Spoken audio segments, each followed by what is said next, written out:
Alright guys, welcome back. Fusion Synchro event is coming, and today we are looking at the budget decks that you can take to this event. I will show you decks that have 0 ultra rares that you need to craft, only bundle ultra rares, and we're also going to take a look at the loner decks first. Since the last time a Legend Anthology, there was a very good loner deck that you could just take. I also took the Exodia loner deck from Legend Anthology and just finished the event within a few hours, honestly, so that was pretty nice. The first deck we have here is Wondrous Witchcrafting Workshop, which is Witchcrafters. I have to admit that I'm not too familiar with the monsters here, but when a spell card effect or non-fusion spell cast monsters activate, you can activate one of these effects, destroy one card on the field, special summon one level lower Witchcrafter monster. Okay, so we have a basically destroyer on the field here. Then we have a lot of the, and you will see this deck also later on, we have a lot of the Despian and branded cards right here. I have never played against this, I have to admit, so it's kind of tricky to say how good this deck is, but judging from the monsters we have in the extra deck here, I would say it's not that great. I'm not quite sure whether we can summon the Guardian Chimera with something on our opponent's turn. This might be the case if we can fusion summon one fusion monster from extra deck using monsters from hand or field, including a Witchcraft monster. Okay, so we might be able to, with, for example, this Witchcrafter, which was it now, the Witchcrafter Confusion, might be able to summon a Guardian Chimera on our opponent's turn, popping maybe 3, which would be very strong. Then again, I'm not quite sure whether this deck is super great. It looks a bit kind of all over the place. We have triple Ash Blossom in here, which is not bad. We have 2 Court Buys, which is definitely nice. You can also play Fuvolos in this event. There are Imperms here, which one of the best hand traps, that's for sure. But other than that, I think it's too much engine and too strange of an engine. Also, we only have these 3 Witchcrafter monsters in here, and the rest, the Raging Cartesia, without being in the branded strategy, is not that great. Only being able to go into Guardian Chimera. Note here that if you use your Blazing Cartesia to go into Guardian Chimera, this will not be able to pop your opponent. We have the Despian Quertus, which can be quite nice in finishing off your opponent, but this definitely looks a bit weak. Not quite sure whether you will be able to finish the event with that very consistently. Then we have Fiend Sovereign of the Earth, which is our Fiend Fusion Synchro Earthbound deck here. It looks honestly a bit better than the deck before, I guess. We have some harder fusion variants here that we could use. This engine, the Edge Imp Chain engine, definitely works quite well. We also have Vision Resonators, which we can go into Synchro plays, which is nice. So we have the fusion plays available, also the Synchro plays, Draco, Berserk of the Tenny, very strong card. Once again, we have this Guardian Chimera, which we can make via this fusion. We can probably also make it fusion summon one Dark Fusion monster from your extra deck using monsters from hand or field. You can also make this Guardian Chimera with the Earthbound fusion, which is nice. So Guardian Chimera in this deck as well as in the other deck being a very strong play. We are playing this one super poly that we can play right here, which I think is very impactful. We have targets like the Starving Venom Fusion Dragon and Predator Dragostapedia. You will probably also be able to fusion summon other things, especially if you play against other loner decks here. We have the Imperm and the Ash Blossom here as non-engine, which seems to be the non-engine of choice for these loner decks. Also 2 Court Buys, and then there's 1 Super Polymerization, which is at 1 a good starter here in the Earthbound Prisoner Stone Sweeper for the Earthbound engine. But once again, Earthbound not being the strongest, and the Edge Imp stuff also, I think this deck is better than the Witchcrafter deck. So if you would choose from any of these 2, you would go for this Fiend Sovereign deck. But once again, it doesn't look that amazing, to be honest. And then we have the last one, which is Soul Stirring Cyber Session, which just by looking at it might be the strongest one. We have the very solid P.U.N.K engine here, which also seems to be quite complete here. We have a lot of the P.U.N.K cards that you definitely wanted to play as multiples, the best one being the Noah P.U.N.K Z-Armin as a starter. We have the field spell, we have 2 emergency teleports, unfortunately missing the Imperms here, which is a bit sad, but we have this basically a Disruption Trap here, very nice. 2 Court Buys, we have Ash Blossoms, and they also gave us Ghost Ogre, interesting here. And then I guess in order to basically say sorry for not putting Imperms in here, we also have the Gamma engine with the, I think this is the spell negate, this is the trap negate, and then obviously this is the monster negate. So a very good package in here, I have to say. And as I already said, the P.U.N.K engine is just quite strong. We have a lot of good targets here in the extra deck. You can go into your Psychic and Punisher, which in this event will probably be quite hard for opponents to out, especially if you play against other loner decks. Obviously, if you're playing against the full power decks, then this might be a bit more challenging. I also will show you the best decks that you can play at full power. These will require a lot of ultra rares, so keep that in mind. This is a video that will be up in a few hours on the channel. We have something like the Swordsoul Supreme Sovereign, very strong. The Emperor's Monster of P.U.N.K is also quite good, and we can use, and this is nice about the P.U.N.K stuff, this is a very important, the Rising Carp, important monster, and we can play it since it is a fusion Axel Synchro Stardust, as well as Berserk of the Tenny. We have this negate here with the Emancipator Risen Dragite. So this is definitely the best deck, the best selection loner deck that you should take if you want to play the cheapest deck that is available to master the event. This is also a strategy that is not that hard to master, that hard to learn. So I think this is the best loner deck. If you want something easy, then go ahead and pick this. But I will also show you two other decks that you can make basically for free, two budget decks that one of them you should definitely have available, that might be even better than this Cyber's P.U.N.K deck here. Okay, so one of the decks that might be available to you, since this is the new deck that you can get for free by basically changing out some friend codes.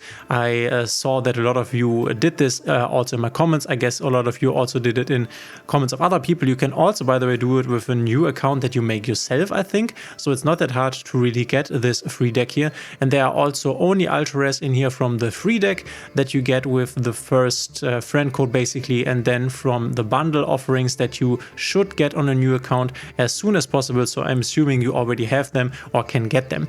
So we are playing branded, or as much as we can play right here. This is one of the strongest decks in this event if you can play it at full power. So obviously if you have it at full power, go ahead and play it. Other than that, we are just putting in the ultra rares for free here. Note that the Grungignol you will only get, I think, after 3 friend codes, but everything else here you can get or will get after entering 1 friend code. Everything else is from the base deck that you will get for free. So we are playing 1 Effect Vader. This is from the bundle. 2 Despian Tragedy, very good starter that we want to banish, or can also banish from the graveyard to get to our branded fusion here. Then we are playing 1 Ash Blossom and 1 Ghost Bell. Those are also from the bundles. Definitely want to max out on the Fallen of Albas just to go maybe interrupt our opponent, go into a Mirror Jade with one of their monsters. We have 1 Aluba that we are definitely playing. Triple Spring and Skid just to have it more to be more reliable in order to go into our branded fusion here. If we don't have the Aluba, this is basically also an entrance into the branded fusion. It's a bit worse since we need to put a card from our hand under the deck, but if we then can get the branded fusion for that, this is quite nice. The deck gives us 2 Blazing Cartesias that we are definitely going to play here. This is obviously way better with the Grungignol if you have the Grungignol available. So if you have more friend codes or can craft this and want to play Branded Despia also outside of this event, then that's nice. We are definitely maxing on a lot of Bestials since they will be very good in this event. 3 Bestial Sauroniers, which are just great in branded in general. Then 2 Druisworms and 1 Baldrick. If you have a Magnamut, which is an ultra rare, go ahead and put it in here. Obviously, same goes for the Bestial Obelion. Then we are playing 2 Albion the Shrouded Dragon, also very nice in combination with a Sauronier to get into our branded fusion, which is just the main play that we want to achieve here.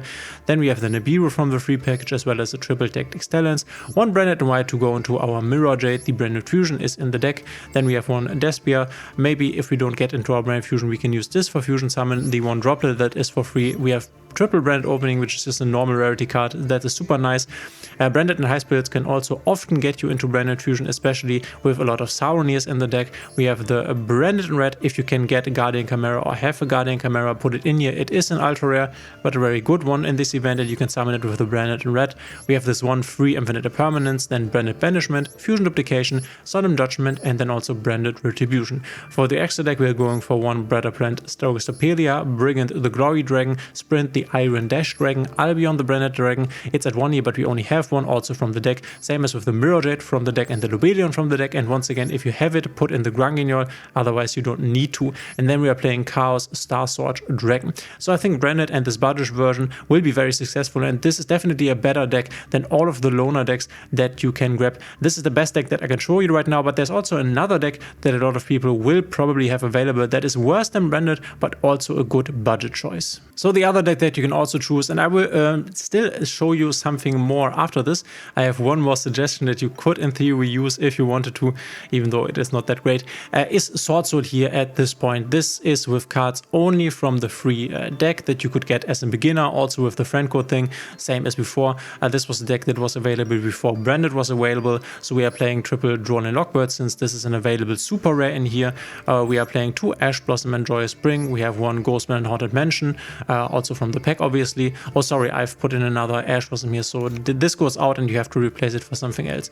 Then we have the triple Swordsoul of Moyi, which was in the deck for free, triple Swordsoul of Taya, definitely want to max out on this, very strong card, as well as Incredible Ecclesia, giving you the ability to go into Swordsoul of Moyi. We are playing 3 Swordsoul Strategist Longyan, super strong, and then 1 Swordsoul Auspice Chunji, which normally you won't play, but here it's quite nice. We are playing a Bestial package since, and this I already said is very nice in this event, 3 Bestial Druisworm, 2 Bestial Baldrakes, and then a little bit of a Tenny engine just to have these guys to show them for Moyis, for Strategist Longyans, and so on and so forth. Unfortunately, we don't have the link monsters here, which make them worse, which is why I didn't include a lot of them, but you can still use their effect if you, for example, only have a token. This is just worse, but I think having some of them here can be quite nice and be handy in some situations. Then we have the Iris Swordsoul, which is also in the deck for free, so we take it. 1 Nibiru, then the Pot of Desires I think is fine, since we have multiple copies of the important cards here. 1 Lightning Storm, 1 Triple Deckly Talents, everything here is for free out of the bundle pack. 3 Swordsoul Emergence, then the free Forbidden Droplet from the bundle pack. 1 Heavenly Dragon Circle, then 1 Infinite Permanence. You can definitely bump this up to 2, for example, to dodge something like an Imperm. And then 1 Swordsoul Blackout. We are playing some Synchro monsters because we only have this Swordsoul Grandmaster Cheng Ying, as well as the Sovereign and the Sinister Sovereign available. These are from the free deck basically, but these are also the most important ones. You basically end up on your Grandmaster together with either one of these if you can get to the full combo, and this should be enough to win the game in most cases. But we also can play Red Dragon Archfiend, since this is a Synchro 8 and it's a super rare. You can play a Black Winged Dragon, this has this additional effect basically here. This is why we are playing it. You can play Scarlet Red Dragon, which can destroy all special summon monsters. This can come up.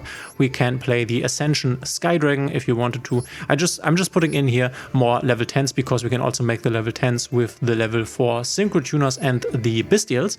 There is the Leo, the Keeper, that we can play, a super rare with a lot of attack points. Then you can play Time Lord, Progenitor, Warp God, and yeah, the other Swordsoul cards that we have here available. So if you have the Swordsoul deck, you can also make this for basically free and probably be quite successful in the event. This is definitely worse than the Branded deck, but I think better than all of the loner decks. Maybe the P.U.N.K deck is also not that bad. And then I think you can also go ahead, I honestly have to say I didn't check this out fully. You could also play the Spider Splitter OTK, a Baby Spider and Mother Spider Splitter. Oh no, now that I'm talking about this, you can't forget this because you need XYZ monsters for this. Okay, forget what I'm saying here. But yeah, you can take the Swordsoul to the event as well as Branded SPR and the loner decks I showed you, and probably be finished with the event in yeah, a short while. It should not take you that long, but I think these are the best loner decks that you can get, the best budget decks for the event. If you have any further questions, let me know in the comments. Let me know what you are playing in the event. If you like my videos, please consider subscribing, hitting a thumbs up and the notification bell. And guys, we will see each other in the next one.